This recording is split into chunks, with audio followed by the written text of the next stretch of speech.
Hi guys!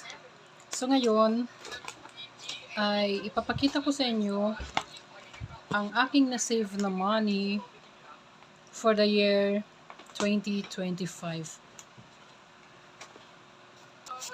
So ayan. So nag-save ako for me, for my eldest son, Kuya Pidpid, and for my youngest son, Kuya Lanlan.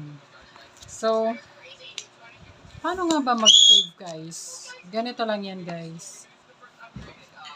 Unang-una ay pumili muna ako ng 3 envelope for saving. So, 3 ang binili ko para sa akin, para sa aking 2 anak. So, yung husband ko is mayroon lang sariling savings yan. So, hindi ko na siya sinali dito. Okay. So, every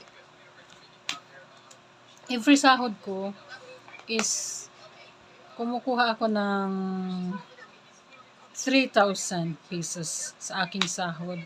So, inilalagay ko dito, isa para sa akin, para sa akin at sa aking 2 anak. So, ayan. Ayan. Yan. Tag 1,000 yan. So, kada pagsasahod ko ay nagkakaltas ako na 3,000 at inilalagay ko dito sa tatlong envelope na to. So, madali lang guys mag-ipon. Wag lang tayong maging magasto. Wag maging maluho, ano.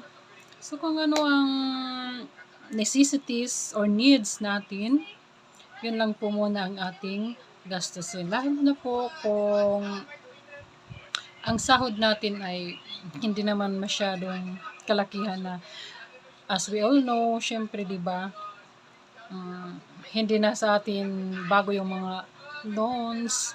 So, yun lang guys. Tips para sa pagtitipid o pagsisave ay ipapakita ko sa next video.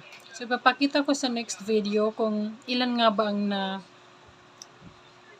na-save ko for me, for my 2 sons. Okay, so, yan lang muna guys. Follow and subscribe for more. Bye-bye! Bye-bye!